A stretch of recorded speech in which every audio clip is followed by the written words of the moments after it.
Buenas tardes a todos y yo soy Luz y os doy la bienvenida en nombre de Ecosistema Más Empresa de Ibercaja. Hoy tenemos con nosotros a Paco Rojas. Ahora lo vamos a presentar un poquito más a fondo, pero lo primero de todo agradecerte, Paco, que estés hoy aquí con nosotros. Tú también has colaborado ya en más de una ocasión con alguna actividad del Ecosistema Más Empresa y también con la Fundación, con el colectivo de emprendedores que trabajamos en el programa de Empléate y Emprende. Y la verdad es que siempre es un lujo poder escucharte y poder compartir esas visiones de futuro que tienes, ¿vale? Hoy estás aquí porque, bueno, desde Ecosistema trabajamos siempre con el objetivo de impulsar a las organizaciones en su crecimiento. Para ello trabajamos en 5 áreas, que son innovación, digitalización, sostenibilidad, diversidad y transformación cultural.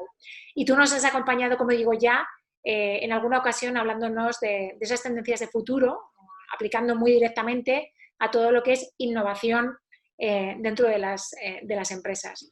De hecho, tú trabajas en Innova, eres el responsable del desarrollo corporativo sostenible.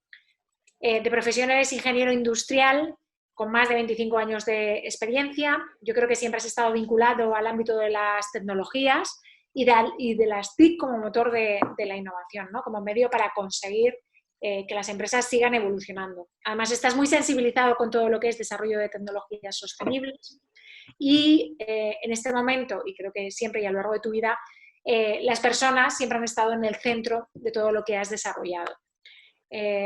Perteneces al movimiento social de la economía del bien común y has formado parte de varios proyectos de aceleración en el entorno emprendedor. Y de hecho, en esta última crisis, en esta última pandemia, sé que habéis estado muy implicados en todo el movimiento Maker, que ha ayudado al desarrollo de, bueno, de protectores y otras herramientas útiles para el colectivo médico en estos momentos en los que tanta falta hacía, bueno, pues algún tipo de cobertura externa, ¿no? Hoy en concreto estás aquí para hablarnos bueno, ¿no? El título realmente es inspirador, es El futuro que viene, innovación y conciencia. Yo creo que unir esos dos términos a mí personalmente me ha encantado, ¿no? Dicen que estamos en un momento que es el momento del despertar de la conciencia y yo creo que va a ser muy interesante escuchar tu reflexión. Tu reflexión lo que versa o por lo que nos has comentado es, bueno, creo que todos somos conscientes de que esta pandemia nos ha puesto a todos en una situación en la que, por así llamarlo, ha hecho sacar de nosotros lo mejor, ¿no? Nos ha estresado, la situación nos ha estresado entendido como que, bueno, nos ha tensado, ¿no? Nuestras capacidades. Y tú te has planteado si de alguna forma la innovación tecnológica ha estado a la altura del momento, ha estado para cuando se le ha necesitado, si siguen siendo válidas las mismas reglas sociales y económicas durante los últimos 20 años y si realmente estamos en un momento inédito para la humanidad, ¿no? O tenemos referencias históricas que nos van a ayudar a comprender lo que ha sucedido. Yo creo que aquí ya yo me paro, espero haberte introducido adecuadamente, te cedo la palabra, te comento como siempre cómo montamos o cómo organizamos los webinars. Tú vas a acompañarnos aproximadamente una hora y cuarto exponiéndonos tu punto de vista. Y sí que es muy interesante que al final dejemos un espacio para que las personas que nos escuchan vayan pudiendo compartir esas dudas que les puedes ir inspirando a lo largo de la presentación. Acabaremos el webinar a las 6:30, con lo cual yo te avisaré aproximadamente sobre las 6:10 para que seas consciente de la hora y a partir de ahí, pues a lo mejor vayamos viendo si hay preguntas en el chat. Para todos los asistentes, sabéis como siempre que el chat siempre está abierto para que vayáis dejando todas esas preguntas. Muchísimas gracias, Paco. Te cedo la palabra y la presentación y el tiempo es tuyo. Hola, buenas tardes a todos. Siento que al principio el vídeo llevo 2 pantallas, entonces esto parece la NASA aquí delante para poder que me veáis y que se vea la presentación a la vez. ¿Vale? Si veis que en algún momento se escucha mal, please decídmelo porque hay un cable por aquí suelto que seguro que tiene que ver. Bueno, pues muchas gracias a Luz y muchas gracias al ecosistema Más Empresa de la Fundación Ibercaja y de Ibercaja, porque es un lujo poder compartir entre todos pues, estas cosas que cuando uno es curioso, pues te van surgiendo y vas intentando contestar, ¿no? Lo primero que os quería contar es que sí, que yo trabajo en Itainova es un centro tecnológico de aquí de Aragón. Y en Itainova ha hecho muchas cosas. Ya llevo unos cuantos años y en la presentación de Luz ha dicho que, bueno, alrededor de las TIC, es verdad. De hecho, lo curioso ese soy yo, el de la izquierda, en el año 92, con una máquina que costaba 18 veces mi salario y mi salario anual, que, que hace 25 años más tarde, que es en el 2020, esos son mi hijo y mi padre, digamos que se podía reducir al tamaño de una partida en un centro de realidad virtual. Yo empecé en la realidad virtual, aunque en los últimos años pues mi vida laboral y profesional ha ido dando vueltas y ciclos como a muchos de los que estamos aquí. Quiero que veáis que en el 2011 leí algo, ya estaba especialmente curioso, y os quedéis con esa fecha porque luego será importante. Tengo 59 transparencias, con lo cual es una por minuto.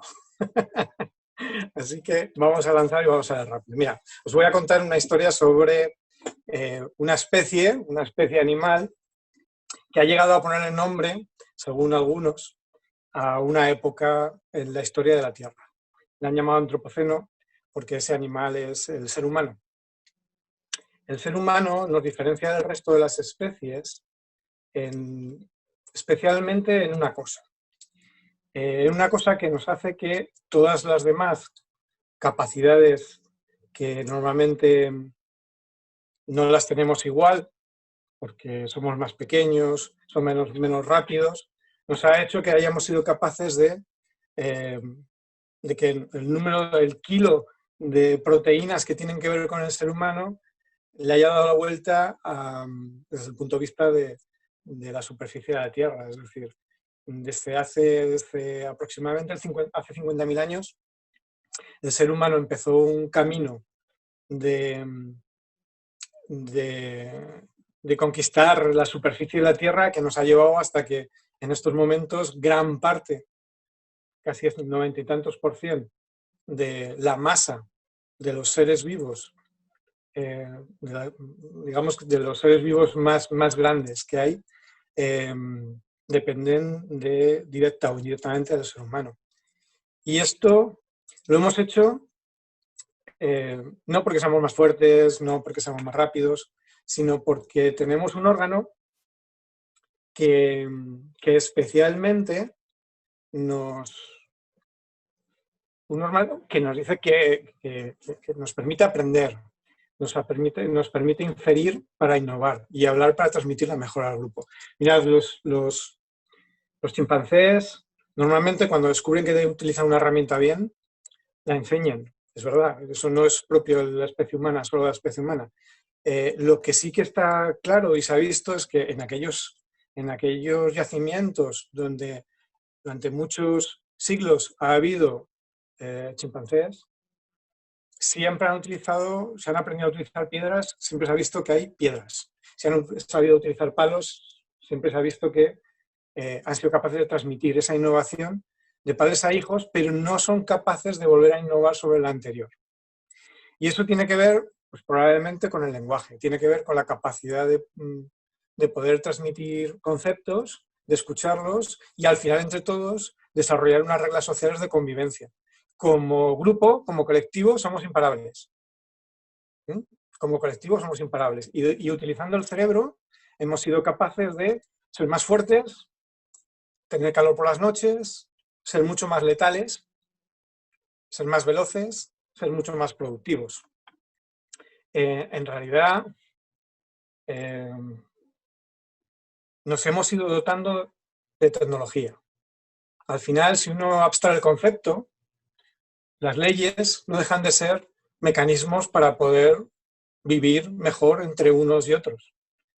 Marcan límites. Los recursos hemos sido capaces de extraerlos de la tierra y además producirlos en cantidades que en estos momentos ponen en peligro la propia capacidad de carga del planeta. Estas tecnologías, el dinero es otra tecnología, estas tecnologías nos han supuesto cosas útiles como la especialización en el trabajo y evidentemente, si uno lo ve a escala planetaria, el ser humano está mucho mejor ahora que hace siglos, incluso años. Digamos que aunque seamos mucho más conscientes de las desigualdades que pasan en el planeta, a escala global estamos en el momento mejor de la historia de la humanidad. Hay menos guerras y menos gente pasa hambre.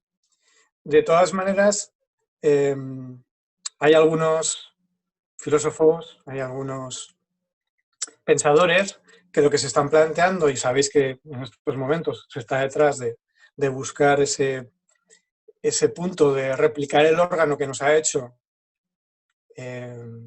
diferentes al resto de las especies, que es el cerebro, y que cuando se consiga eso, igual como especie nos encontramos con una especie superior, ¿vale? Es decir, estas tecnologías cuando empiezan a suponer bienestar no pasa nada, pero se puede dar que en este devenir del ser humano nos encontremos que vayamos a dar a luz a la siguiente especie. La historia de la humanidad, y yo soy ingeniero, se puede ver desde muchos puntos de vista. A mí me gusta desde el punto de vista de la teoría de los sistemas.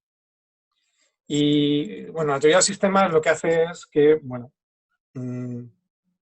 estudias las dinámicas con ecuaciones de por qué las cosas se comportan de una cierta manera o por qué se mueven. Si uno plantea solo 4 variables y se plantea la capacidad de carga del planeta, la población, los recursos que extraemos del planeta, el incremento de la energía y los alimentos y el incremento del conocimiento, a lo largo de la historia se han producido lo que se llaman ciclos causales positivos. ¿Vale? Si al final hay gente más lista que piensa más y es capaz de sacar más energía de la Tierra, se producen más alimentos y al final, al producirse más alimentos, aumenta la población, con lo que aumenta la inteligencia. ¿Vale? Eso está claro. Si os fijáis, desde la primera glaciación, que es la fase A, si me veis el ratón, ¿no? En la fase B estaríamos en el comienzo de la agricultura. En la fase C hablaríamos ya que se profesionaliza la agricultura, aparecen los canales, digamos que hay más capacidad de que el ser humano se pueda alimentar a la superficie de la Tierra. Y en la D, que se veis que es un salto muy corto, muy poco tiempo, es la época de la revolución industrial, ¿vale? Visto así en sus grandes subidas, el número de personas que habitan la superficie de la Tierra se ha ido aumentando en periodos de tiempo más o menos largos, pero en el último tiempo ha sido exponencial.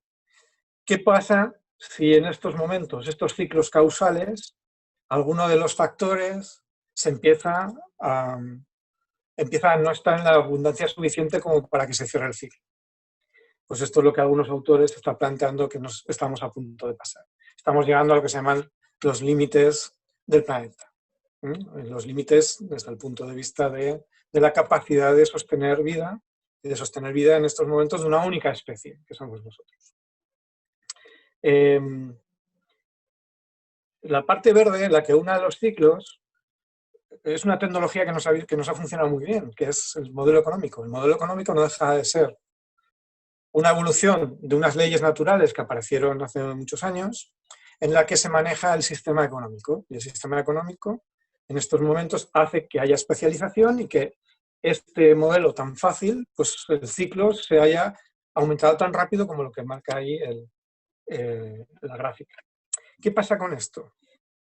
Que si uno lo mira también desde la teoría de los sistemas, y cada vez sabemos que es más complejo, uno puede pensar, y no he sido yo, ha sido mucha gente en la historia de la humanidad que se ha planteado mirar en la historia qué ha pasado y desarrollar modelos de por qué, por ejemplo, los romanos, que llegaron a tener una ciudad de 1 millón de habitantes, cosa que hasta varios siglos, decenas de siglos, casi 15 siglos más tarde, no hubo otra ciudad en el mundo que tuviera 1 millón de habitantes, ¿por qué colapsaron?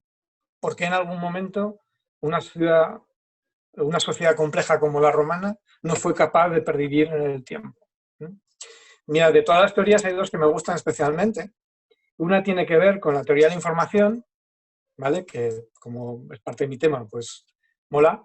que tiene que ver con la complejidad. Es decir, llega un momento en que manejar una ciudad de 1 millón de habitantes necesita tomar decisiones sobre datos. Y manejar esos datos llega un momento que es tan complejo que las decisiones son erróneas. Si decisiones son erróneas porque no tienes el sistema preparado como para canalizar eso, al final se colapsa. Ese es un planteamiento que llega a decir por la complejidad. Y hay otro que aún me gusta más, que tiene que ver con qué sociedad me tengo que echar al cuerpo para que a cada individuo de esa sociedad le llegue la cantidad de energía suficiente como para alimentarse. Más o menos nos planteamos que necesitamos unos 100 vatios al día para mantener una vida saludable. Esos vatios pueden ser los que necesitamos para movernos para buscar alimento, los que necesitaríamos para calentarnos o para producir 100 vatios. Pensad eso, 100 vatios en melones o 100 vatios en carne. Hace poco se estudió cuántos vatios consumía el sistema americano, el gobierno americano, las instituciones americanas, el mercado americano, para que le llegue esos 100 vatios a cada americano. Y lo llegaron a plantear que eran 99 veces más. O sea, por cada 100 vatios necesitábamos 9.900 de sistema para que todos los americanos tuvieran un modo de vida digno. Claro, si llega un momento en que esa energía no eres capaz de hacer que llegue a las personas, o ellos perciben que no les está llegando, es cuando las sociedades empiezan a colapsar, porque se estén las revoluciones, sobre todo porque el propio sistema se guarda parte de la energía para él mismo, para pervivir. Como el que reparte se lleva la mejor parte, al final los individuos que están al final de la cadena ven que están en un sistema que es rico, pero que a ellos no les llega lo suficiente como para mantener una vida digna. Esto de las crisis lo empecé a mirar a raíz del 2008. Quise entender, con cabecita de ingeniero, qué había pasado ahí, porque de vivir en un mundo que parecía que cada vez iba mejor, de repente todos oímos la crisis del capitalismo, todos oímos que ese modelo de sociedad que habíamos construido a lo largo de los siglos, pues que había que replanteárselo. Y la verdad es que cuando te planteas que ese modelo tan fácil que os he puesto antes, de personas, recursos, energía, conocimiento y el dinero que le da vida, yo la parte de la tecnología y del conocimiento, digamos que la controlaba. Al fin y al cabo estaba viviendo en eso. Pero el resto de los factores no creáis que había profundizado suficiente como para entenderlo y comprenderlo. Quise entender la economía, las subprimes, el por qué había pasado eso. La economía me llevó a la sociología. Al final es un comportamiento del hombre económico, y eso para alguien que ha vivido las leyes de la ciencia más duras, las leyes duras, pues no dejan de ser unas ciencias sociales en las que los axiomas yo me los replanteo desde el principio. El comportamiento del ser humano per se, de axiomático no tiene nada. De la sociología me llevo a la psicología y la psicología terminé en la filosofía.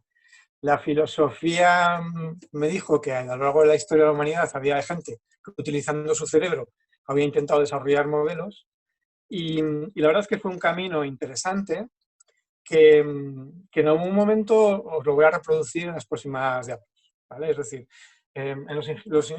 los ingenieros partimos los problemas a trocitos para entenderlos mejor. Entonces voy a hacer ese pequeño recorrido rápido, ¿vale? Y es un recorrido que empieza por la tecnología. Fijaros, antes, hace unos años, vamos a poner en el siglo pasado, para que una tecnología, y me da igual cualquiera que estáis viendo ahí, la radio, la televisión en color, llegara hasta el 80% de la población, transcurrían décadas, ¿vale? Son las líneas de la izquierda, si veis, si las seguís, hasta que llegan al 80 o 100% de la población, tardan años. Pero si veis las líneas de más a la derecha, si os lo planteáis, la tablet o cosas como la televisión por cable o internet, la pendiente de la curva es casi exponencial. Y esa pendiente de la curva significa que enseguida hay un tipo de tecnologías que llegan y se permeabilizan a toda una sociedad en muy poco tiempo. Se democratizan de tal forma que pueden llegar a ser opciones sistémicas. Eso a mí lo entendía porque lo he vivido, pero eso produce cambios, está produciendo cambios en el mercado pues tan fuertes como el diagrama a la derecha que estáis viendo, que se ve cómo han evolucionado en la bolsa americana las empresas de mayor capitalización. Han pasado prácticamente en una década de que las azules, que son las únicas que tenían que ver con las TICs, y el resto tenían que ver con la energía, tenían que ver con el petróleo, tenían que ver con los grandes bancos, pues han sido borradas de la faz de la bolsa americana y han sido sustituidas por empresas basadas y que además lo han hecho en 10, 12 años. Amazon no existía el siglo pasado. Alphabet, que es Google, no existía el siglo pasado. Cuando estábamos hablando que a las otras empresas les había costado decenas de años llegar a este punto. Esto para mí, que es un momento disruptor de la sociedad, esto era consciente, ¿vale? Pero del resto de las cosas que os voy a contar, no tanto. Estos datos son de hace 6 meses. Vamos a poner antes de la pandemia global, ¿vale? Luego hablaremos cómo se han dado la vuelta. La cantidad de seres humanos en la faz de la Tierra sigue en esta curvita, ¿vale? Que es una curva que se llama, es una exponencial. Es una exponencial que a partir del, prácticamente, estamos hablando del siglo 1900, finales del siglo XVIII, principios, o sea, finales del siglo XIX, principios del XX, de repente hubo una explosión. ¿A qué se debe esa explosión? Pues mirad, hay una cosa de todas las que, cada vez que os hablen del Producto Interior Bruto, del PIB mundial, lo que tenéis que acordaros es de la gráfica de la derecha, ¿vale? El PIB mundial muchas veces depende del número de personas que hay en la superficie de la Tierra que consumen y que producen. Y esas son muy dependientes al final de la energía que somos capaces de quemar en la superficie de la Tierra. Hasta que apareció el petróleo, o incluso lo ponemos un poco antes, hasta que apareció el carbón, la gente vivía en base a quemar y calentarse con la leña. O aprovechaban la hidráulica para mover molinos, ¿vale? Pero eso significaba que no había un crecimiento. En ese sistema de ciclos causales positivos, la explotación del recurso, la capacidad que eras capaz de extraer de la energía que eras capaz de extraer de la Tierra era pequeña. Con lo cual, el número de personas sobre la Tierra era pequeño. ¿Qué pasó cuando íbamos por el campo cerca de Texas, le pegábamos una patada a una piedra y aparecía un chorrito de petróleo? Pues que la densidad energética que tiene ese petróleo es enorme. Por 1 kilo de petróleo, prácticamente está sacando lo que se llama la TRE, la tasa de rendimiento es de 100. En esos primeros momentos en los que sacarlo, casi prácticamente lo único que hacía era coger un cubo, ¿vale? Esa TRE es importante, es decir, cuánta energía gasto para sacar unidades de energía, ¿vale? Nos quedamos con eso. Digamos que el petróleo, que a lo largo de la historia de la humanidad es una época pequeñita, estamos hablando casi de 100 años, hasta que no apareció el petróleo, el ser humano que había conquistado la superficie del planeta no llegó a replicarse y a duplicarse y a quintuplicarse de la forma que lo ha hecho. ¿Sí? ¿Y qué pasa con el petróleo? Mirad, esto es una gráfica del 2018. Es una gráfica del 2018 de la Agencia Internacional de la Energía. En realidad, la Agencia Internacional de la Energía está mantenida por los lobbies de las empresas petroleras, de los que hemos visto antes que no eran azules. Se les escapó un poco esta gráfica porque nos dice algo bastante fuerte. En el informe de este último año pasado, esto no ha pasado, lo han tapado. Pero nos venía a decir es que en muy pocos años, si os fijáis, ponían el objetivo en el 2025, si no manteníamos unas políticas de intentar favorecer la producción de petróleo, el número de toneladas de barriles diarios iba a disminuir pues, en la cantidad que estáis viendo ahí. Esa cantidad es bastante grande. Estamos hablando de que casi es un tercio. Eso no ha pasado nunca en la historia de la humanidad en tan poco tiempo que haya se pierda tanta cantidad de energía en la superficie. Y esa pérdida no tiene que ver con que lo elijamos, ¿no? Sino que los mejores pozos de petróleo que hay en estos momentos dan la sensación, y están los estudios, de que se están agotando, que nos estamos chupando la segunda cantidad, la segunda mitad. Y aunque eso se está observando, no es el declive, no es el declive real, natural, se está observando menos de lo que se está produciendo. Si quitáramos todos los coches, dependiendo del cambio climático, si tuviéramos unas políticas de disminución del CO2, tal como se está marcando en la cumbre de París, digamos que el consumo de petróleo sería esa línea verde, ¿vale? Si seguimos con las políticas que tenemos hasta ahora, el consumo de petróleo nos debería llevar al azul. Pero lo que se está diciendo es que, aunque queramos llevar esas dos, es posible que no se pueda producir. ¿Por qué? Pues, a ver, petróleo siempre va a haber. El problema es cuánto dinero cuesta sacarlo. Si al final el petróleo no te sale rentable, ni en términos de energía, ni en términos económicos, extraerlo, se va a quedar ahí. Eso es fácil. ¿A qué precio del petróleo es rentable extraerlo?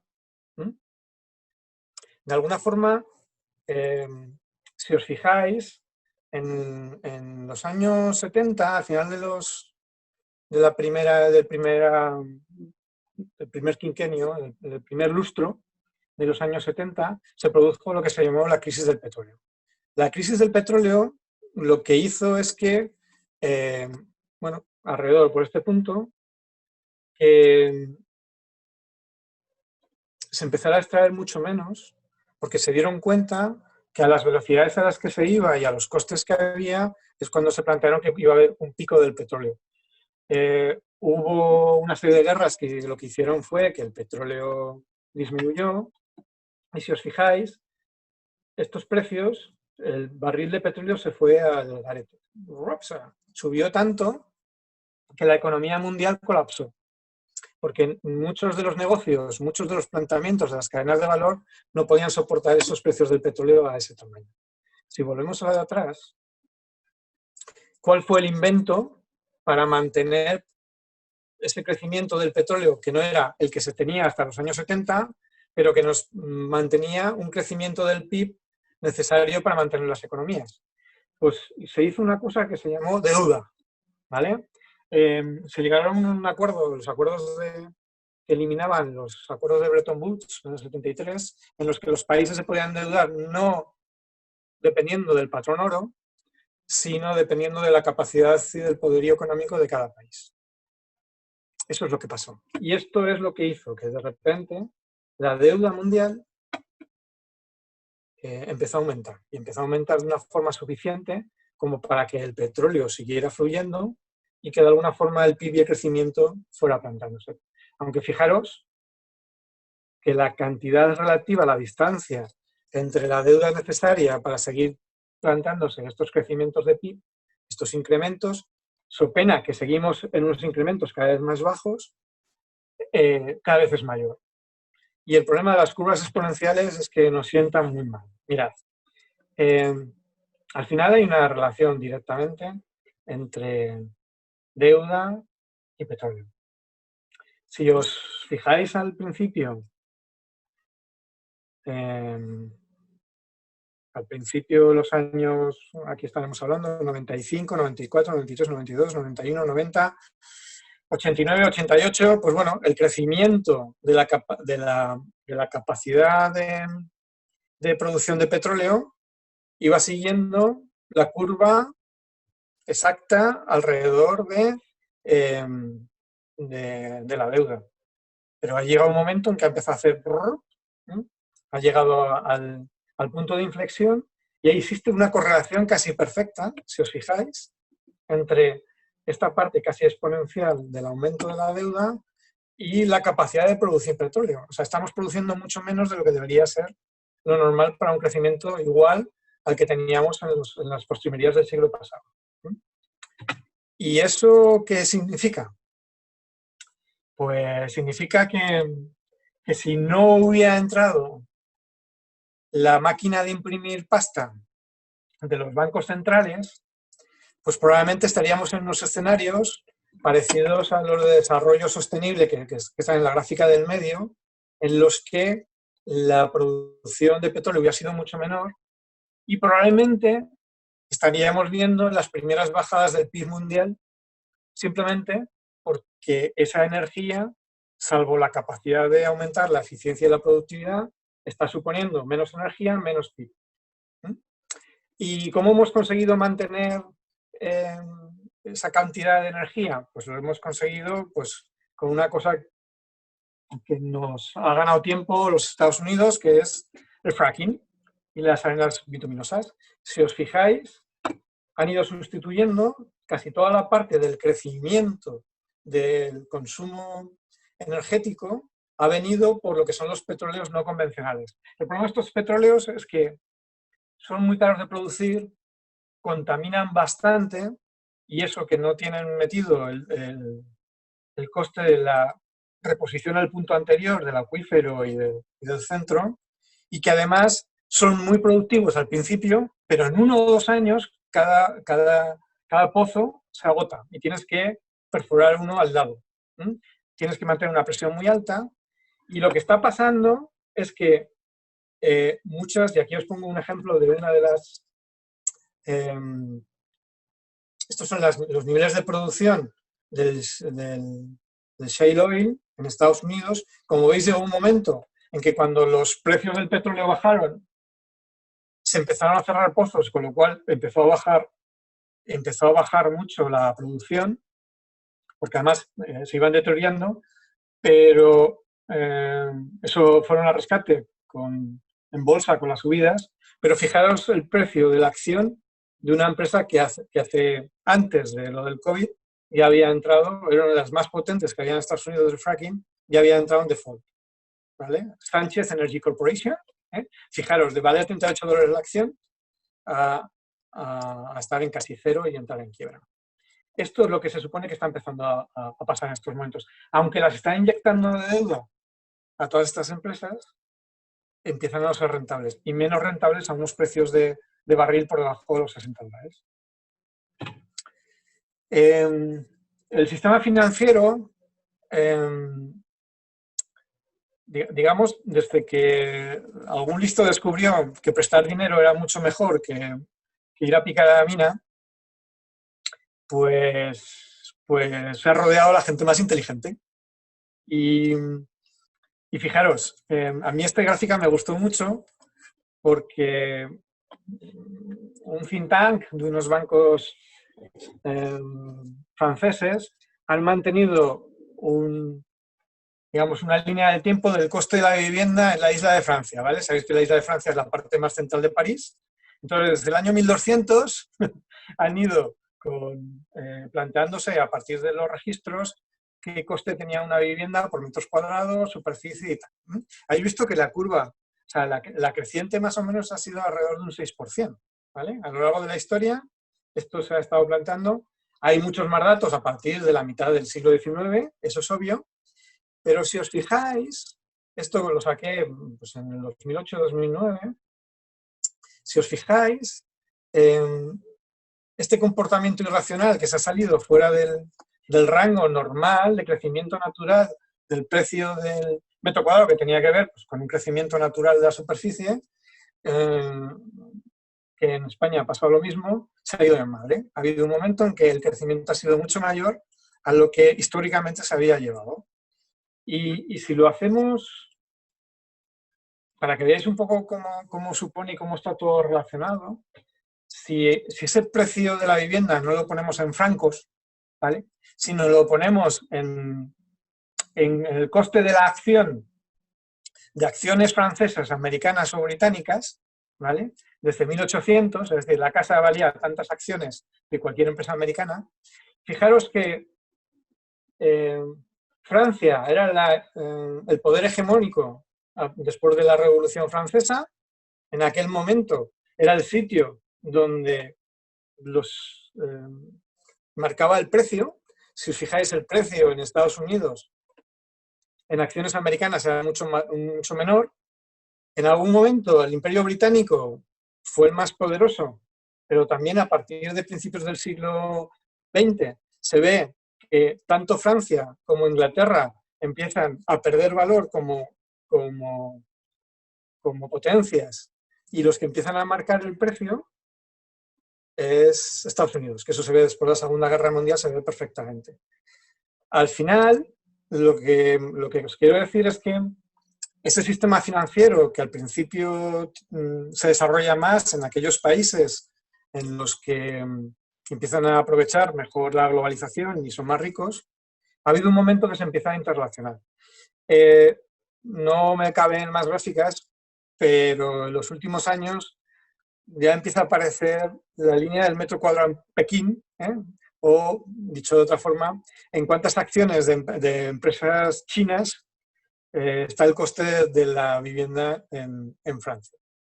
Porque es probable que aparezca una línea por debajo de estas, fuera del radar, y que dentro de 5, 6, 10 años todos esos precios empiecen a ver con la potencia hegemónica, que igual no deja de ser alguna de las que están ahí.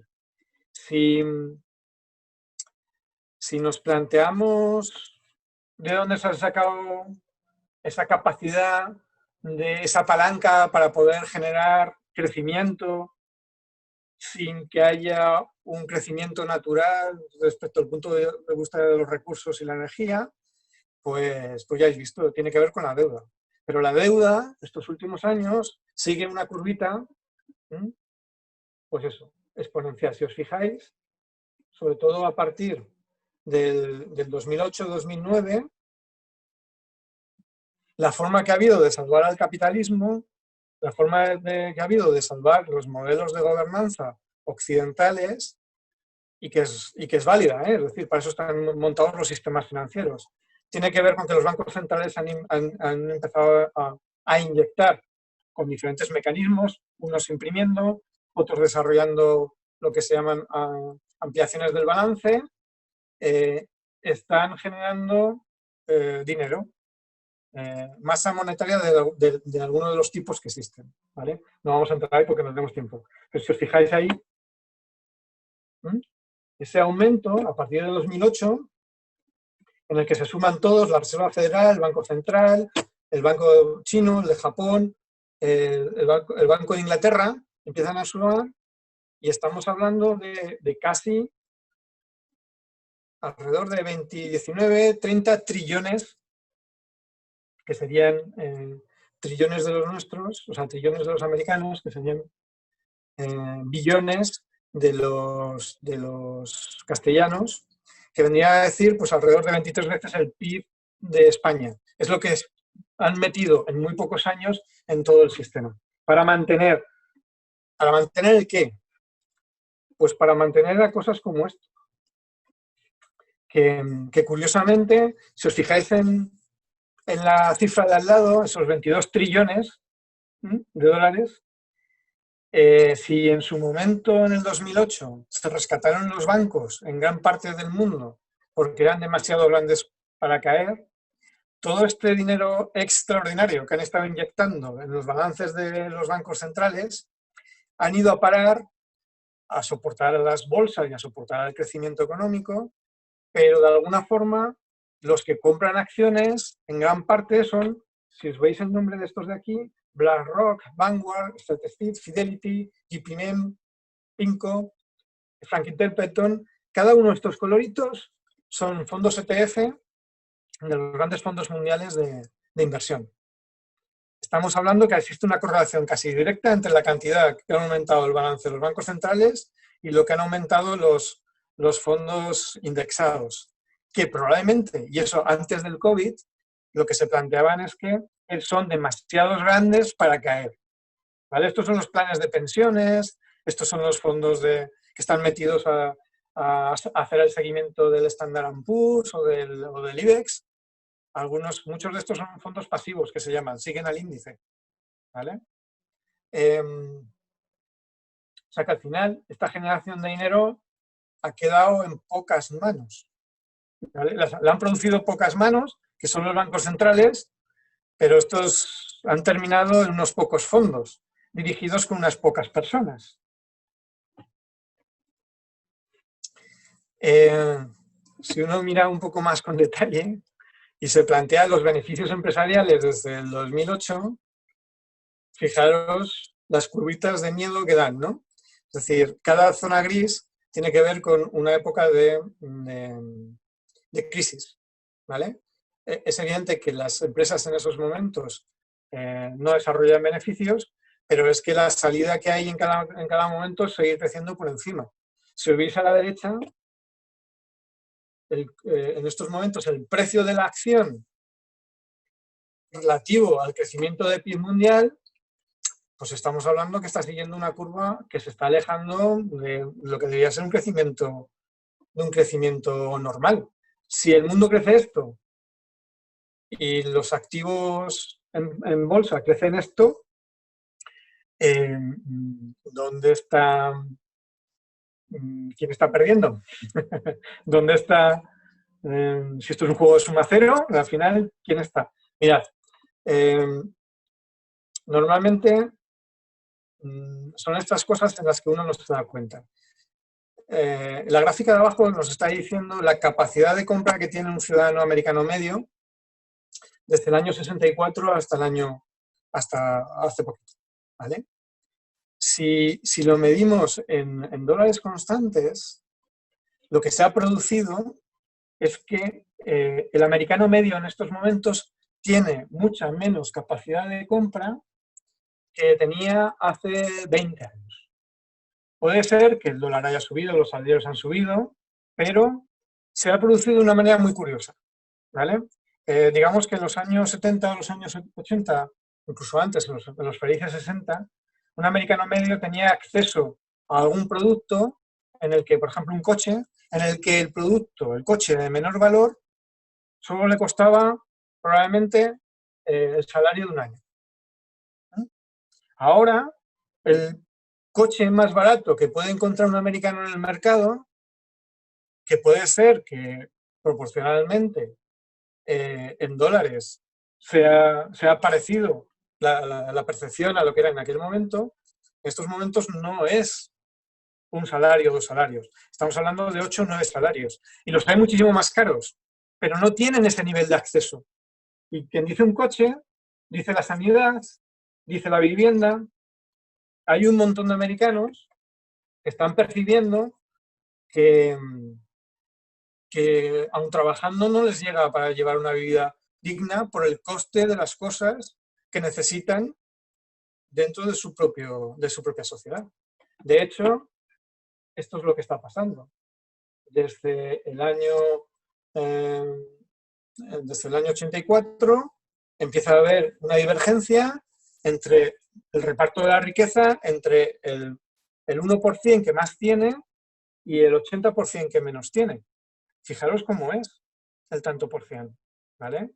Es realmente impresionante. Es decir, que en estos momentos el sistema financiero que da soporte a este modelo de vida de bienestar, lo que está produciendo es que haya una gran parte de la población que pierda. Aquellos que no están cerca de los centros de decisión. Centros de decisión que hacen cosas como estas. Estos de septiembre del año pasado. No sé si os enterasteis que la Reserva Federal Americana tuvo que entrar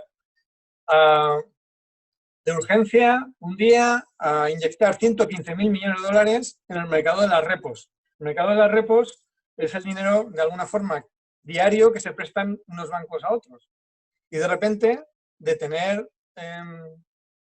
tasas de interés muy bajas, hubo un día que empezaron a llegar al 7%, al 8%, quería hacer que no había dinero. La gente, los bancos que estaban jugando normalmente a coger dinero a un día, invertir a largo plazo y luego devolverlo con el día anterior, algunos de esos bancos los pillaron. Y no se sabía por qué había pasado esto, porque la Reserva Federal tuvo que entrar rápidamente a inyectar dinero. De hecho, aún lo sigue inyectando, no a estos niveles, pero estaba. Y luego uno se enteró que JP Morgan, el CEO JP Morgan, había decidido eso, de un día para otro, 130.000 millones de dólares, sacarlos del mercado. Y uno se plantea, ¿y por qué lo hizo? Y la primera respuesta es porque podía. Y la segunda es porque probablemente obligó a la Reserva Federal a hacer algo que le supuso probablemente un beneficio. Dentro de la lógica del sistema financiero es lícito. Dentro de la lógica de cada de estos movimientos a quién perjudican, pues probablemente no sea tan lógico, ¿vale? Y este también me gusta mucho. Sabéis que JP Morgan también sacó un índice que le llamó Bolfifi. El Bolfifi fue el palabra que una noche de juerga todelana de Trump pues se le escapó en Twitter, ¿no? Es decir, se creyó que él dijo que sus dedos eran muy gordos y la gente pensaba que la cantidad de whisky era mayor, y hubo muchas risas porque nadie entendió que puso un presidente americano con millones de seguidores con Bolfefe. Todo el mundo planteaba que qué quería haber dicho, nadie se planteaba qué era. Pues bueno, JP Morgan se ha dado cuenta que los últimos tweets de los últimos meses de Morgan, de Trump, pues casi hay una correlación entre la bajada de los índices bursátiles hacia arriba o hacia abajo, dependiendo de si lo dice, le toca las narices a China o baja. Pero resulta que se produce después de su tweet, ¿vale? O sea, llega Trump y dice, estos chinos son unos cabrones. Y de repente hace ¡brup! Y el Standard & Poor's baja un 2%. Claro, si es Trump y sabe que lo va a poner, ¿vosotros qué haríais? Y si sois amigos de Trump, ¿vosotros qué os planteáis con que...? Pues bueno, pues JP Morgan decidió sacar el Bolfifi para ver cuál era la correlación entre los mercados, la subida y la bajada, dependiendo del tipo de tweet que había lanzado Trump, ¿vale? Y yo fui un poco más allá, es decir, ¿y si fuerais Jack Dorsey? Si fuerais el CEO de Twitter, ¿vale? Es decir, llega Trump y en su teléfono móvil, él, que ha avisado a sus amigos de que va a poner un tuit porque está cabreado con los chinos, lo manda. Y tú tienes, hasta que se hace público en la cuenta de Trump, tú tienes tu sistema para saber que lo ha puesto y que tienes la capacidad de invertir para arriba o para abajo. Ya sabéis que hay sistemas de trading de alta frecuencia y tú tienes la capacidad de comprar o no comprar. Esos 4 segundos entre una cosa y otra.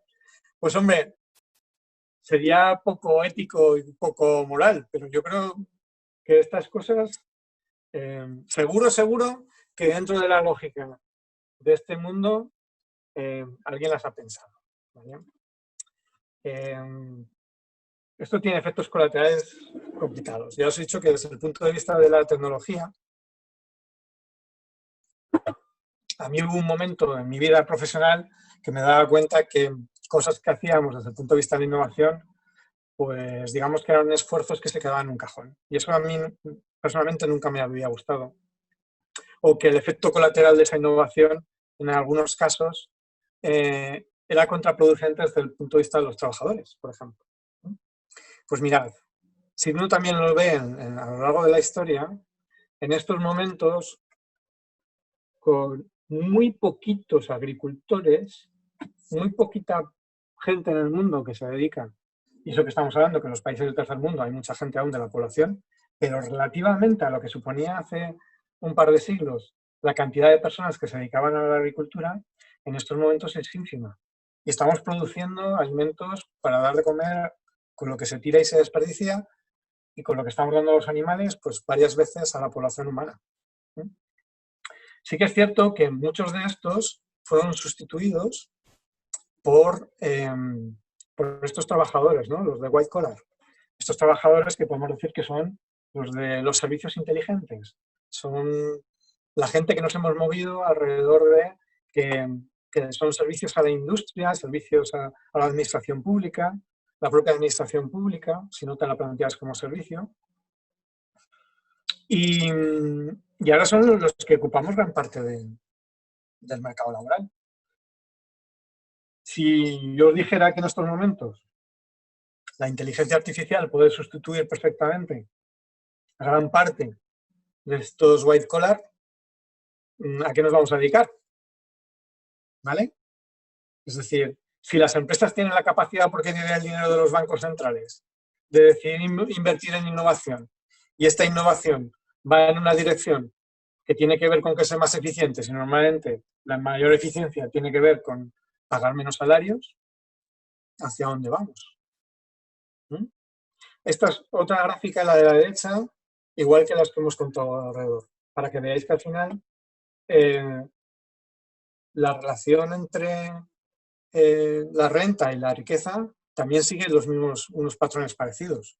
Empieza a haber muy poca gente con unos salarios muy altos, que además probablemente toman las decisiones sobre sus propias empresas pensando en sus propios salarios, no tanto, incluso en sus propias acciones, no tanto a corto plazo, no tanto en la supervivencia de la empresa a largo plazo. Esto, si uno examina los principales presupuestos de I+D de las empresas a día de hoy, antes del COVID, estamos hablando de antes del COVID, de en qué se lo están gastando. Esto no estamos hablando de futuro, estamos hablando ya en qué se lo están gastando. En extrema robotización, utilizando inteligencia artificial, la idea de aumentar la longevidad, utilizando sistemas que aumentan las capacidades humanas. Estamos hablando de mejorar las telecomunicaciones para llegar a una dispersión geográfica extrema. Estamos hablando de nuevos tipos de coches y nuevos tipos de aviones, probablemente mucho más sostenibles. Estamos hablando de una matriz energética diferente a la que teníamos, y que seguían aún aumentando las inversiones en el shale, y nuevos materiales que algunos de ellos vienen desde el punto de vista del comportamiento en el espacio, que hasta ahora no lo habían planteado. Esta es la dirección. Pues muchas de estas direcciones conllevarán la pérdida de empleo. Cuando os decía que en el 2011 yo tuve un momento ajá, es cierto. Me planteé que había una cosa que se llamaba los sistemas, los Global Science System, sistemas de ciencia global. Son los sistemas que se utilizan para meteorología, ¿vale? Para predecir el tiempo. Aquí os planteo cómo es un sistema, igual que antes os enseñaba uno de 4 factores, pues aquí os enseño uno que al final tiene solo 2 variables, que es, ¿va a faltar energía o cuánto CO2 vamos a echar en Europa? Esto es un proyecto europeo y aquí han modelado todos los ciclos causales económicos desde el punto de vista de las industrias que tienen que ver con la energía, para que veáis qué forma. Estas son ecuaciones, las pones y puedes llegar a conclusiones de si subo esto, si bajo esto, ¿qué me produce desde el punto de vista de la energía? Bueno, pues esto es lo que hicieron en el 2011 estos 4 señores con un planteamiento. Utilizaron la ciencia de los sistemas globales para plantearse por qué se innovaba. ¿Cuál era la innovación? ¿Vale? Primero era, lo que planteaba es que la innovación tenía que ver con cascadas, ¿vale? O sea, digamos que lo que tenéis que ver es que cada vez la innovación produce una espiral, con que la innovación del ciclo anterior ha producido que cada vez menos tengan capacidad de innovar. Esto es lo que se dieron cuenta.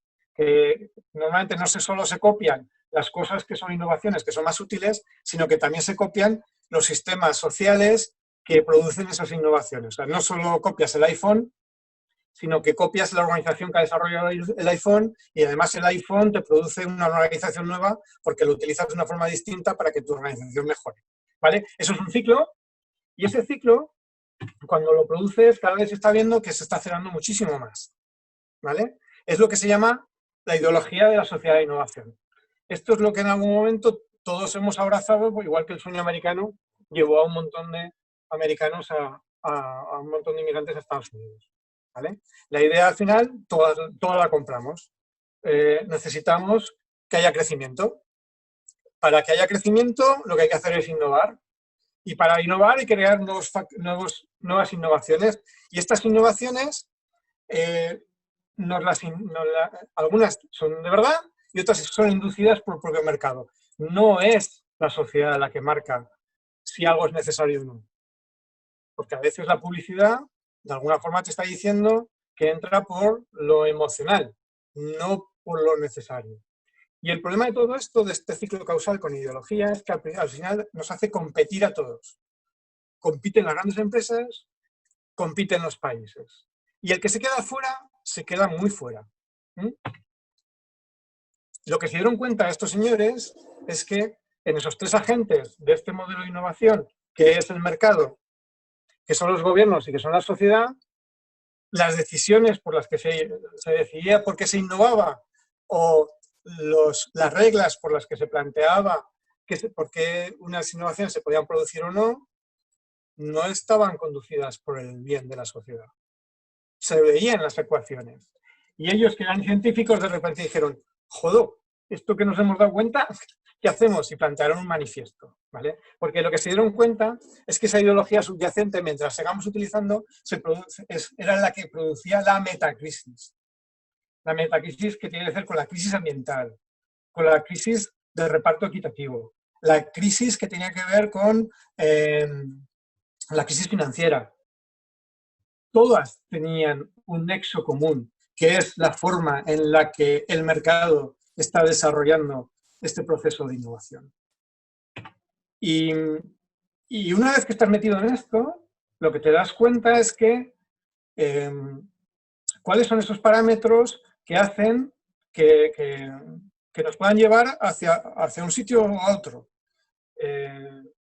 como sociedad. Os cuento dos ejemplos muy rápidos porque se me está echando la hora y quiero terminar. Fijaros, en la columna izquierda, las causas de muerte en Estados Unidos, ¿vale? Ataques al corazón en azul, cáncer, amarillo, accidentes, enfermedades respiratorias, Alzheimer, accidente cardiovascular, ¿vale?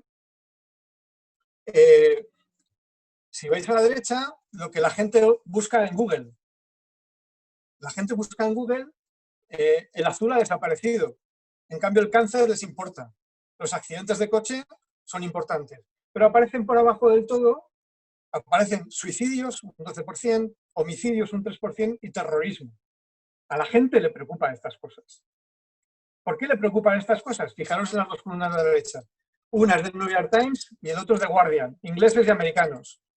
El rojo es terrorismo. Eso es el tanto por ciento que ocupa el terrorismo en los medios de prensa que llegan a la sociedad. El gris son homicidios. El azul clarito, suicidios. Y el resto de las cosas son las que realmente son las causas de muerte. ¿Qué pasa con los americanos? ¿Qué pasa con los ingleses? ¿A qué le tienen miedo? ¿Quién marca la sociedad? Los chinos lo hacen de otra forma. Los chinos deciden directamente controlarte de otra forma. No es tan fácil como controlar los medios de comunicación para controlar el relato.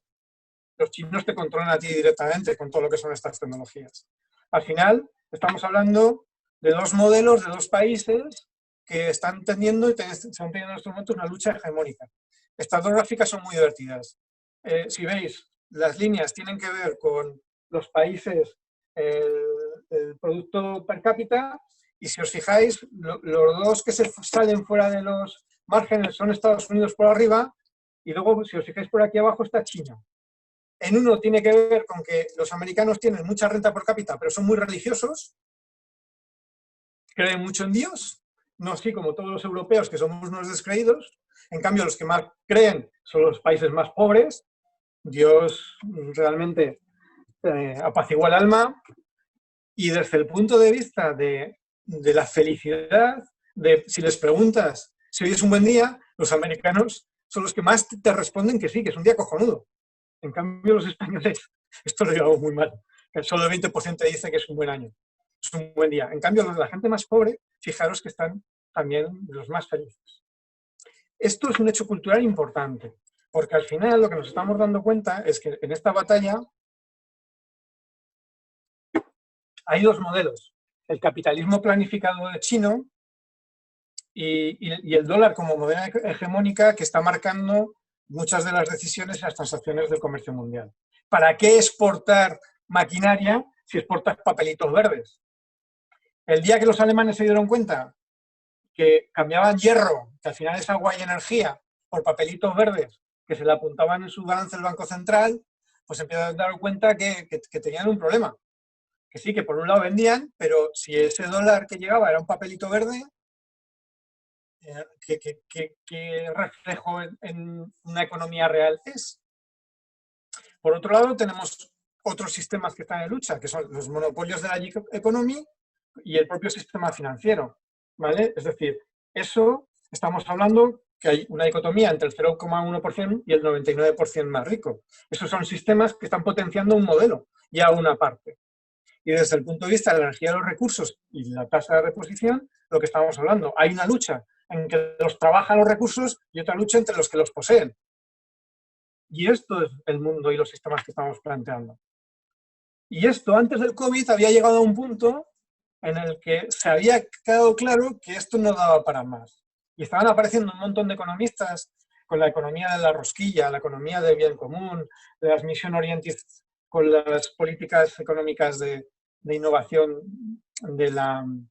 públicas, que nos estaban diciendo lo mismo. Nos estaban diciendo que esto ya no da para más, que esta forma que el sistema financiero está dopando al sistema para que se mantenga en ese nivel de crecimiento, no estaba ya.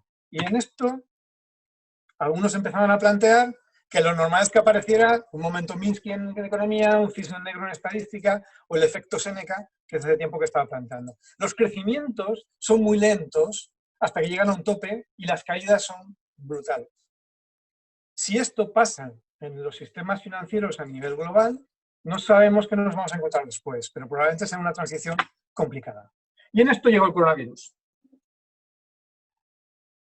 Si uno está atento a estas cosas, se sigue preguntando, ¿qué hemos escuchado estos días? Hemos escuchado un cash bursátil, hemos escuchado el precio del barril por debajo de negativo, hemos escuchado que millones de desempleados en Estados Unidos en pocos días, como nunca en la historia de Estados Unidos. Y estamos escuchando diferentes previsiones de en V, en L, palo de tal, de la economía mundial, del PIB mundial. Pero si uno mira un poco más atrás, lo que nos estamos dando cuenta es que los gobiernos están examinando. No es lo mismo la política que desarrolla Suecia con la política que ha desarrollado Estados Unidos, con la política que ha desarrollado frente al coronavirus Italia y España, o Francia, o Dinamarca, o Bélgica. Y los están midiendo con una serie de datos que en el momento que se han dado cuenta que han pasado ese momento de desborde del sistema, pues los tratan de adecuar al su propio relato. Porque los que están gobernando, de alguna forma saben que les van a pasar por esa lupa. Yo lo que os diría es que hay que esperar un año o 2 años a lo que pase. Porque probablemente se vea lo que impacta realmente este bicho, que no está tan claro. Os pondría ejemplos de cosas desde el punto de vista de la producción tanto de respiradores como de mascarillas que les ha pasado a Francia y a Estados Unidos, que al final se han encontrado con que no tenían esas reservas estratégicas. Que nos pasa a nosotros españoles normal, pero que les pase a los americanos y a los franceses no es tan normal, ¿vale? Y les ha pasado. Al final no tenían mascarillas, no tenían reservas estratégicas, ni de lo uno ni de lo otro. O la priorización de las políticas, es decir, se está viendo el sistema sanitario en los diferentes países. Y de verdad, echarle un ojo a lo que está pasando en Latinoamérica. En muchos de los países americanos han seguido un modelo sanitario parecido al americano sin tanta capacidad del propio país. Y eso va a ser un desastre. Y luego la ciencia estaba ahí, pero es evidente que no es pura. Los sistemas, los grandes lobbies farmacéuticos, los planteamientos. Trump ha cambiado los tweets del Bolfefe de la lucha contra China con la hidrocloroquina. y también parece que tenía algunas acciones en las empresas que lo fabricaban. No, estaba ahí, la ciencia estaba ahí, hemos estado ahí, pero desde luego no podemos decir que hemos salido indemnes. También nos podemos encontrar que la sociedad reacciona de forma solidaria, de verdad, solo cuando estábamos al borde del precipicio, y eso es un dato interesante para lo que venga después. Otros sistemas son posibles, claro que son posibles, y de eso, desde luego, lo que parecía impensable hace 4 meses, pues ahora es difícil que nos digan que no se puede, y otras formas de vivir. Esto es lo que pasó con el aire, con el nitrógeno. Así de repente. Esto era imposible decir que tenemos que mantener el sistema económico, y se ha demostrado que esto, si al final se muere y se demuestra que se muere gente porque la contaminación en las ciudades mata, pues ya sabemos qué tenemos que hacer. Fuera los coches, fuera las calefacciones. Esta ambigüedad estaba, ¿vale? Incertidumbre. Lo que ha pasado con esto es que los sistemas han llegado a un momento de estrés que lo que ha producido es que se hayan desnudado, se han desbordado, han hecho cosas que de otra forma no estaba. La Agencia Española del Medicamento y del Producto Sanitario pues ha tomado decisiones con mucho riesgo, pero con mucho valor para poder desarrollar, y en eso hemos estado en pocas semanas, lo que tarda varios años, saltándose algunas líneas, pero otras no. ¿Por qué? Porque había un problema. Porque si se desbordaba el sistema sanitario, se desbordaba el sistema legal. Si la gente empieza a pensar por sí misma en salvarse y no piensa en que es el Estado el que le va a salvar de esto, o que es la empresa en la que ha tenido su seguro privado, y se empiezan a pensar cómo salvarse, el sistema y el modelo de gobierno como los romanos colapsa. Eso es lo que había que saltar. Una de las cosas interesantes que ha aparecido del mismo artículo que en el 2011 se planteaba la metacrisis, también decía que las nuevas tecnologías iban a desarrollar unas formas de innovación distintas, centradas en la propia sociedad. Y eso es importante porque está surgiendo. En Hong Kong, por ejemplo, todos trabajan a partir de una herramienta, se comunican que convierten cada teléfono móvil en un repetidor, porque no se fían de la telefonía de Huawei, ¿vale? Y esto es una aplicación que salió de la sociedad para la sociedad. Hay sistemas de montar empresas sin empresas, decisiones centradas a partir de tokens y de blockchain, que te hace que hay modelos colectivos basados desde abajo hasta arriba, no desde unos pocos que deciden sobre la economía mundial, sino sobre muchos planteando soluciones hacia arriba. O inteligencias colectivas, o modelos en los que se plantean que nunca va a salir el sustituto de un coche de una empresa de automóvil. Si las empresas de automóviles siguen haciendo los carros como los hacían hace 200 años, pero si ganan dinero con eso, ¿cómo van a plantear una cosa que sea distinta a un automóvil? Pero ¿tiene sentido que vayamos por las ciudades transportando 80 kilos con 2.500 que pesa un Tesla, aunque sea eléctrico? ¿Tiene sentido desde el punto de vista de la energía del recurso? Pues no, la gente ya se está empezando a dar cuenta que no. Por recapitular, lo que yo os diría, que el mundo a las perspectivas del ser humano es más complejo que nunca, que el mundo estaba en crisis sistémica antes que apareciera el coronavirus, que la tecnología e innovación de verdad que no son neutras en los cambios sociales, que la transversalidad ayuda a comprender y a diversificar, estas son las cosas que he aprendido, pero que no estoy seguro de casi nada, ¿vale? Porque hay una cosa que a mí me llamó mucho la atención. Fijaros, al final, ¿realmente el PIB depende de la cantidad de energía que hay o depende de otra cosa? ¿De qué depende? Igual, esto es una gráfica que simplemente nos dice que la cantidad de personas que están en edad de trabajar y de gastar y de consumir en estos países, los de la OCDE más China, Brasil más Rusia, en el 2016, por primera vez en la historia de la humanidad, en este percentil, en este grupo etario, disminuyó. Si hay menos gente que produce y hay menos gente que gasta, ¿vamos a poder sostener un Producto Interior Bruto de forma natural? Si hay menos. O les hacemos que gasten más por encima, y eso tiene que ver con la deuda, o desde luego el sistema llega a ese punto. Es la propia cantidad de población la que nos está marcando. Ni siquiera el petróleo que os decía antes, ni siquiera la capacidad que tienen los bancos centrales de inyectar dinero. Eso, tarde o temprano, se desnudará, porque hay un hecho básico, troncal, endógeno, que sería este, ¿no? Esto lo paso. De alguna forma, lo que vengo a deciros es que, además, desde el punto de vista de la tecnología, no podemos pensar en que esto lo hemos vivido antes como sociedad. No podemos plantear que esto es igual que la crisis de 2019. Hoy salía en prensa que Pedro Sánchez ha juntado a 100, y si algunos sois economistas, lo siento, a 100 economistas para pensar sobre la salida. No, los economistas piensan en clave de economía. Y la economía solo tiene un punto de vista, está muy enfocada, tiene orejeras de burro. Solo piensan en modelos económicos, piensan en rentas básicas, piensan en tasas, piensan en tal, pero no se dan cuenta que por debajo hay otros grandes factores que nos van a afectar mucho más. Que al final, lo que para ellos es muy complejo, es porque, y no encuentran la explicación, o cada vez no la encuentran, o la encuentran solo a posteriori, capitán posteriori, pues tiene que ver porque hay elementos que lo están marcando. Habrá unas tecnologías de futuro, pero lo que os quería contar es que estas tecnologías, más que bien, pueden producir efectos, igual que en su momento en la sociedad de la ideología de innovación, efectos que no queramos, ¿no? Son poderosas palabras de cambio. Estas tecnologías hace 15 años no existían. Estas tecnologías tienen que ver con controlar, que hacer un software cada vez más complejo y que nuestro cerebro, que en su momento nos planteaba el hecho de que seamos la especie probablemente en el universo dominadora, que empezamos a perder ese control, porque lo que se ha visto es que en este sistema es tan complejo que necesitas tecnología, pero es que esta tecnología aumenta la complejidad, con lo cual ni siquiera la gente que tomaba las decisiones ahora se está pudiendo tomarlas de forma adecuada. Igual que en Roma, pues probablemente no las tomaban. Yo, y ya termino, personalmente, lo que llevo unos años dando vueltas es, en el momento que haya un precipicio, en el momento que tengamos que hacer cosas que pensábamos que no se podían hacer, ¿qué sistema alternativo habrá?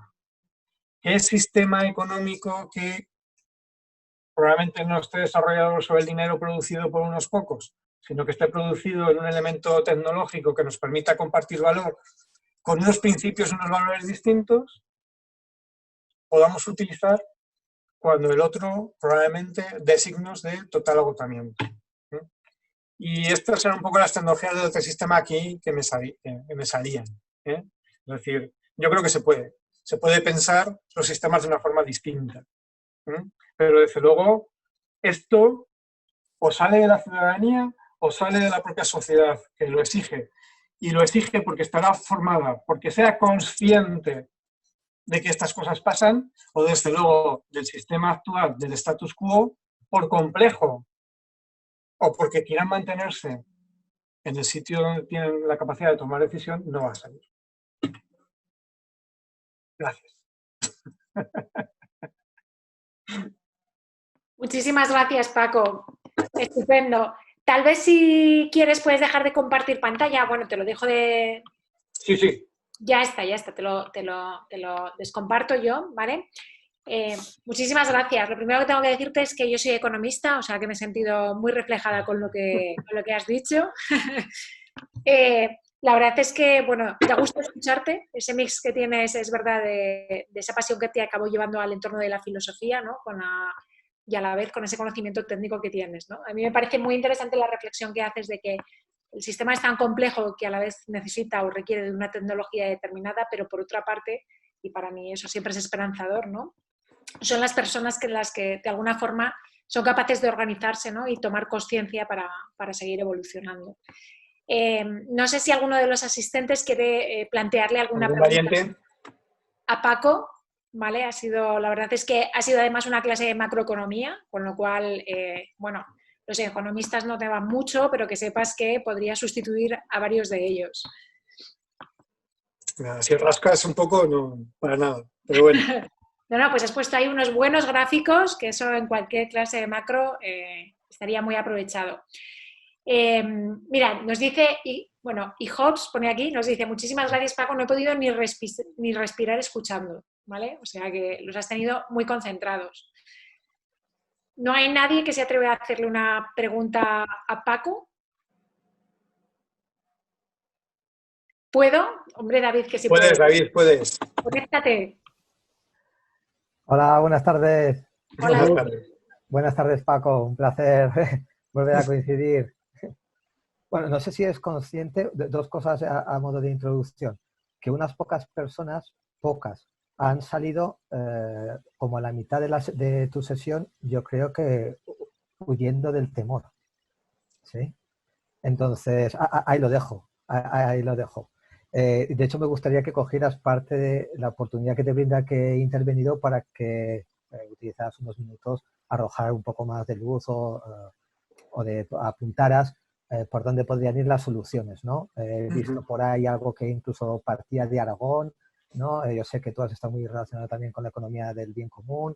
Ahí lo dejo, pero permíteme también, como luz por alusiones, en tu alusión a los economistas, recordarte que la economía es una ciencia social, hecha por personas que tenemos corazón. Entonces también podemos aportar algo, ¿eh? O sea, a lo mejor 100 Por no supuesto. tienen que ser, pero alguno... Sí, hombre, claro. A Bueno, ver, gracias. No, hay esperanza. Vamos a ver, es que esto, es decir, lo que, por supuesto, siempre la hay. Lo que se ha demostrado en esto del COVID, desde luego, me hubiera gustado que hubieras estado en esos grupos que se han montado altruistas para intentar ayudar, para que se vea toda la inteligencia puesta de forma colectiva, a trabajar de una forma muy rápida, muy ágil, ¿vale? Es decir, y saltando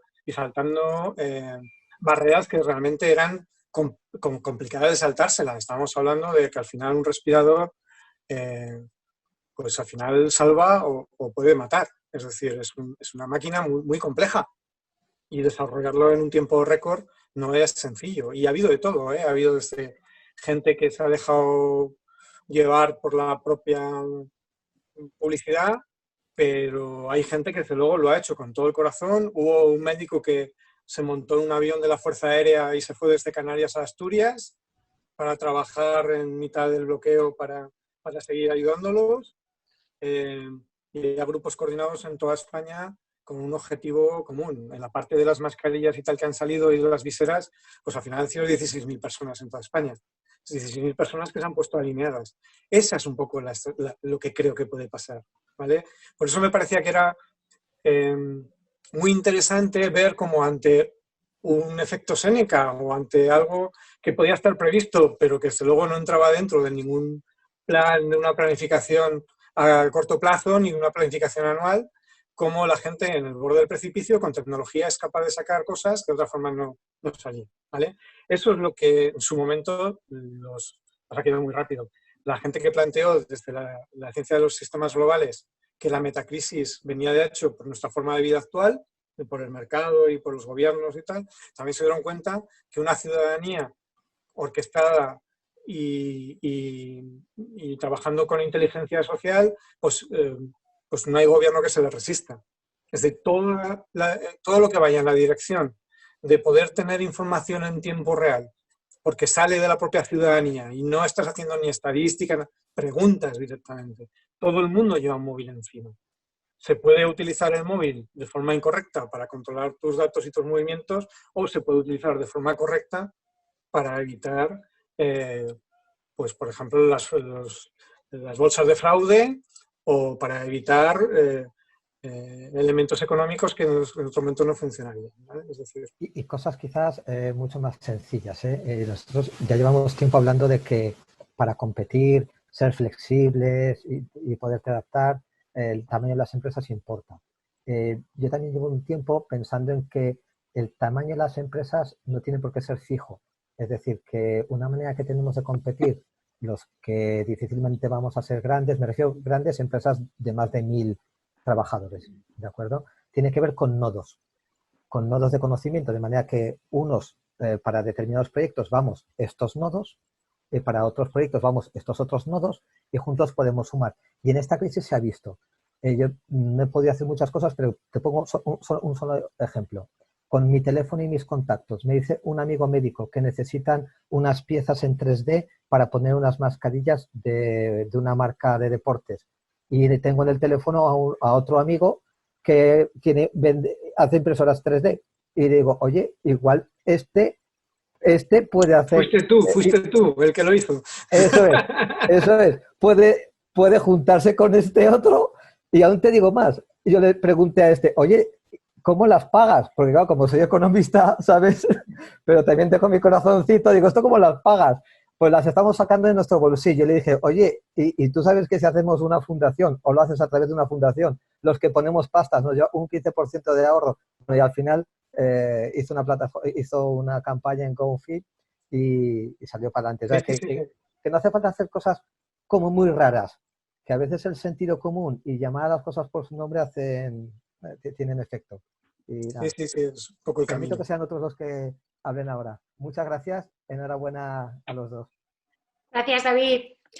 Bueno, tenemos un par de preguntas más, muy rápidas.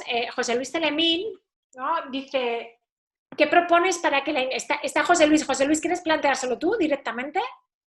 Vale, me he puesto por lo menos para que me ponga cara. Vale, pues ahora ya házela tú directamente. Adelante. Vale. Bueno, en primer lugar, enhorabuena, Paco, por lo claro que has hablado. Esto, a día de hoy, es muy difícil de escuchar, de ver y de escuchar. Entonces, muchas gracias por tu claridad. Y luego la pregunta es, ¿qué propones para que la innovación tecnológica, para que esté al servicio del bien común, esté al servicio de la vida, del planeta? Porque esta es la cuestión. ¿O qué propones para el cambio de paradigma? A ver, desde mi punto de vista, creo que estamos en un error de concepto en el que hemos considerado que el fin es el dinero en lugar del bienestar. Entonces, si el fin es el dinero, el bienestar es un medio para conseguirlo. Si el fin es el bienestar, el dinero es un medio para conseguir ese fin. Entonces, estamos en ese cambio estamos en ese cambio de paradigma, ¿no? Esto lo que implica es que todo esté al servicio del bienestar, que todo el desarrollo tecnológico esté a ese servicio de la vida y el bienestar. Entonces, por no enrollarme más, porque es tu momento, ¿qué propones, Paco, para que esa innovación, tú que estás en el ITA, para que esa innovación se haga en favor de la vida y no del dinero? A ver, no es que lo proponga yo, hay mucha gente que lo está trabajando. Al final es una cuestión de por qué haces las cosas, son los principios básicos. Hay empresas que se están planteando que la innovación tiene que estar supeditada a ese bienestar y hay muchos mecanismos de RSC que en su momento, pues bueno, pueden ser mejores o peores, pero eso no es la dirección correcta. A ver, yo tecnológicamente sí que tengo me di cuenta en su momento que mientras tengamos dinero, mientras el dinero esté fabricado por quien esté fabricado, no hay vuelta, es decir, es un sistema competitivo. O sea, el modelo, a los niños no les tenemos que enseñar lo que es el dinero. O sea, no nos tenemos que llevar al colegio para enseñar que esto vale tanto. Ya nos encargamos las propias familias de decirle que esto es valioso, porque vale dinero. ¿Vale? En ese momento hemos perdido, porque al final nos hace competir unos con otros. Incluso los propios empresarios, que con la familia son de una forma, cuando son empresarios tienen que estar comportándose de una forma distinta. Entonces, se lo puedes preguntar a todos aquellos que al final tienen que sobrevivir en el mercado y las decisiones que toman muchas veces pues están en un rango muy pequeño de capacidad de maniobra. Creo que a día de hoy con la tecnología se puede plantear mecanismos de intercambio de valor donde los principios estén planteados no por el propio modelo sistema económico, por la propia modelo de valor, sino que tenga que ver con un modelo de organización por debajo que sea el que defina lo que es valioso y lo que no. ¿Vale? Y entonces ahí se podían llegar sistemas alternativos. Y ojo, en esto tengo muy claro, no se puede hacer sistemas sustitutivos. Serán alternativos, serán voluntarios, serán que la gente lo vaya planteando en el que estemos intercambiando nuestro esfuerzo, nuestro excedente cognitivo por algo compartido con otros que hace que la vida sea mejor, pero no tiene por qué ser digno, ¿vale? Es decir, al final estamos hablando de la jornada laboral se puede plantear en 4 horas en el modelo económico convencional y de 4 horas en un modelo de una economía de cuidados en la que hay un intercambio generado por un sistema en el que cada uno tenemos un control y es una inteligencia artificial la que está marcando lo que valen las cosas y no el mercado. Suena complejo, pero hoy en día se puede. Hoy en día se puede. Tenemos las herramientas adecuadas como para poderlo plantear.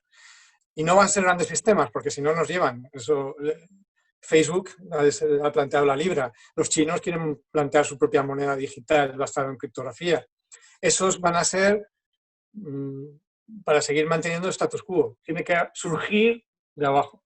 Tiene que surgir desde las propias capacidades. Igual que nos hemos puesto a construir respiradores, en algún momento, si existe ese conocimiento y existen esas ganas de encontrar una alternativa, se construirán otras cosas con inteligencia que adoptaremos como propia sociedad.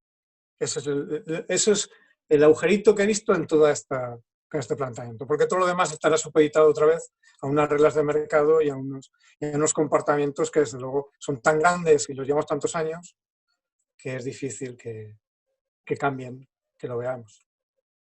Muchas gracias, Paco. Ahí la única cosa que me surge decirte es que el mercado somos todos. Que cuando hablamos del mercado como un ente abstracto, no es... nos hacemos Yo te voy a sacar la gráfica del 1% y del 95%. Sí. Y te voy a decir qué parte del mercado es un 1% y qué parte del mercado son el 95%. Yo soy del Entonces, ¿de quién es el mercado? Somos todos, pero ¿de quién es? Vale, muchas gracias. Gracias a ti, José Luis. Mercedes nos dice, tanta complejidad abruma. Me interesa la conclusión. Dices que un sistema de medios dinero encriptado puede funcionar, pero es la sociedad la que lo solicite. ¿Hay grupos sociales que están en ello? Paco, ¿tú conoces? Sí, hay varios proyectos europeos que lo han estado planteando. Hubo un planteamiento de desarrollar una moneda en Cataluña que estaba centrada ahí con toma de decisión. Está el Faircoin, que viene de las cooperativas y que también es un mecanismo. Pero al nivel de complejidad que yo estoy planteando, hay trozos. No hay alguien que tenga una visión global a esos planteamientos. Aragón, lo he puesto ahí, es un modelo para hacer sociedades anónimas sin que haya sociedad constituida, sino simplemente los propios tokens que se comparten son los que te dan decisión. Entonces, sí, hay, pero no a esos niveles. Eso costará un poquito más, porque entre otras cosas tienes que desarrollar incluso la parte tecnológica. Si al final te estás apoyando en unas redes que tienen que ver con unas multinacionales que fabrican los aparatos y que tienen que ver con lo otro, sigues perdiendo una parte del control. Entonces, digamos que costará, pero el camino existe. Vale, y una pregunta, Paco. En estos últimos 10 años y con todo lo que hemos vivido, las 2 crisis que hemos vivido, quiero decir, ¿tú notas una evolución hacia ese estado de consciencia, ¿no? Un poco como decía José Luis, ¿no? Ese empezar a sentir que el mercado somos todos, aunque es verdad que es tu 1%, 95%, pero que de alguna forma nosotros también tenemos una capacidad de actuación. Se pueden empezar a hacer las cosas de otra manera, ¿no? Esto que tú compartías, de que en este momento sí que se puede, aunque son retos tremendos, ¿no? En ese sentido, ¿tú cómo sientes la evolución en estos 10 últimos años? ¿Nos ves realmente que tenemos muchas más posibilidades, que es el momento de despertar de la consciencia, que este tipo de crisis en teoría de alguna forma agita y acelera, es algo real, tangible y basado en datos como a ti te gusta? Sí, aunque solo sea por el número de economistas de esos 100 que están abogando por otras alternativas. Cada uno lo plantea de una forma distinta, pero si ves el marco, si ves la dirección, las propuestas van en que hay unos límites. Y eso, si la primera vez que se desarrolló un modelo, que fue al final de los años 70, sobre el propio planeta y los factores que planteaban ese modelo económico y de recursos y que ligaban población, a las cosas que está haciendo hoy, por supuesto que hay una evolución. Y a corto plazo esta pandemia se verá que es un acelerador de muchas cosas. De muchas cosas. No somos conscientes, pero hemos aprendido cosas que antes no estaban. Y entonces yo creo que debería haber un reequilibrio entre el campo y la ciudad.